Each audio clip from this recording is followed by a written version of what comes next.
ഇന്നലെ ഞാനൊരു പബ്ലിക് ബസ്സിൽ നിന്നുള്ള ഒരു വീഡിയോ ഷെയർ ചെയ്ത് എന്തോന്ന് വെച്ച് കഴിഞ്ഞാൽ ഒരാൾ മനഃപൂർവ്വം എൻ്റെ ശരീരത്തിൽ സ്പർശിക്കുന്ന ഒരു വീഡിയോ.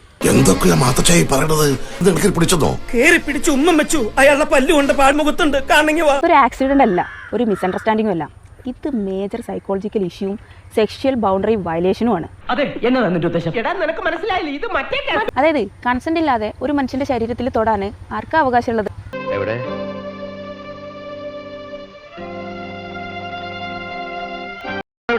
ശരിക്കും ഇത് കാണിക്കുന്നത് എന്താണെന്നറിയോ?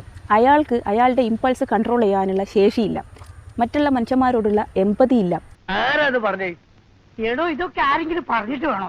കാര്യങ്ങളൊക്കെ ഇത്രയായ സ്ഥിതിക്ക് നമുക്കവിടെ ഊഹിക്കാൻ പാടില്ലേ? ഈ വീഡിയോ ഓൺ ആക്കിയത് അയാൾ കണ്ടിട്ടുണ്ട്. അയാളത് കണ്ടുകൊണ്ടിരിക്കുക തന്നെ അയാളത് പിന്നെ റിപ്പീറ്റ് ചെയ്തുകൊണ്ടിരിക്കുക. അതിന് എന്താ മനസ്സിലാക്കുന്നത്? വീഡിയോ എടുത്താലും എനിക്ക് പ്രശ്നമില്ല, എങ്ങനെയായാലും പ്രശ്നമില്ല, ഞാൻ ചെയ്യാനുള്ളത് ചെയ്തുകൊണ്ടിരിക്കുന്നുള്ളത്. ഇത് കാണിക്കുന്നത് ഇയാൾ ഇതൊരു പാറ്റേൺ ആയിട്ട് കണ്ടിന്യൂ ചെയ്യുന്നുണ്ട് എന്നുള്ളതാണ്. എന്ന് വെച്ച് കഴിഞ്ഞാൽ അയാളുടെ ബിഹേവിയറിൽ നല്ല പ്രശ്നമുണ്ട്.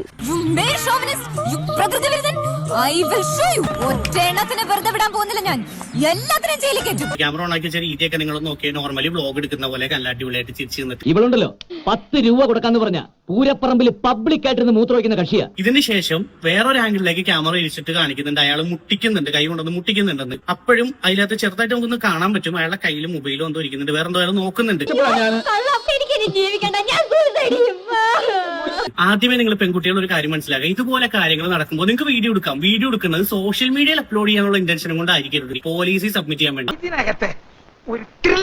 നമ്മുടെ KSRTC ഇല്ലേ, അതേ അവസ്ഥ തന്നെ ഇതിനകത്ത് വന്നേക്കണേ. Go with trend. ബസ്സിൽ ലൈംഗിക അതിക്രമം നടത്തിയെന്ന ആരോപണം നേരിട്ട യുവാവ് ഇന്ന് ജീവനൊടുക്കി. കോഴിക്കോട് ഗോവിന്ദപുരം സ്വദേശി ദീപകിനെയാണ് ഇന്ന് രാവിലെ തൂങ്ങി മരിച്ചെന്നിൽ കണ്ടെത്തിയത്. അത്യാവശ്യം എന്താണെന്ന് വെച്ചിട്ട് പറഞ്ഞാൽ ഞാനിങ്ങനെ പോയിട്ടുണ്ടായിരുന്നു, ഞാൻ ടയേർഡായിരുന്നു, ഞാനിങ്ങനെ ബാഗും പിടിച്ച് നിൽക്കുന്നുണ്ട്. എന്താ സംഭവം എനിക്കറിയില്ല, വീഡിയോ ക്രിയേറ്റ് ചെയ്തതൊന്നും ഞാൻ അറിഞ്ഞിട്ടില്ല, എന്താ സംഭവിച്ചതെന്ന് എനിക്കറിയില്ല. അരുതാത്തത് ഒരുപാട് ചെയ്തു കൂട്ടുന്നു, കണക്ക് പറയേണ്ട ഒരു ദിവസം വരുന്നത് ഓർക്കപ്പുറത്തായിരിക്കും. കണ്ടാലറിയാം അതൊരു ഇപ്പോഴത്തെ ഒരു ട്രെൻഡായിരിക്കണം. അത് പെൺകുട്ടിയൊക്കെ എന്തെങ്കിലും ചെറിയൊരു ഇഷ്യൂ കിട്ടിക്കഴിഞ്ഞാൽ, ഒരു തീം കിട്ടിക്കഴിഞ്ഞാൽ അവരെ മൈൻഡ് അതപ്പോൾ ചേഞ്ച് ആവാണ്. അത് വെച്ച് ഞങ്ങൾ റീച്ച് കിട്ടുമല്ലോ, ഇത്ര റീച്ച് കിട്ടുമല്ലോ. ഇപ്പോൾ ഇന്ന് രാവിലെ ജസ്റ്റ് ഒന്ന് നോക്കിയാൽ 2.3 മില്യൺ അവർക്ക് റീച്ച് കിട്ടിയത്. 2.3 മില്യൺ വ്യൂസാണ് കിട്ടിയത്. വ്യാജ പരാതിയിൽ, വ്യാജ വീഡിയോയിൽ ഒരു പുരുഷൻ കൂടി ആത്മഹത്യ ചെയ്തിരിക്കുകയാണ്. ബഹുമാനപ്പെട്ട മുഖ്യമന്ത്രിക്കും DGPക്കും പോലീസിനും ദീപകിന്റെ ആത്മഹത്യയിൽ ആ പെൺകുട്ടിക്കെതിരെ, ആ വനിതയ്ക്കെതിരെ കേസ് എടുക്കണം എന്ന് പറഞ്ഞ കംപ്ലൈന്റ് ഓൾറെഡി അയച്ചിട്ടുണ്ട്. പോലീസ് നടപടികളുമായി മുമ്പോട്ട് പോകും. ചത്താലും നീ പുഴുത്തേ ചാവും, ഓർമ്മിച്ചോ?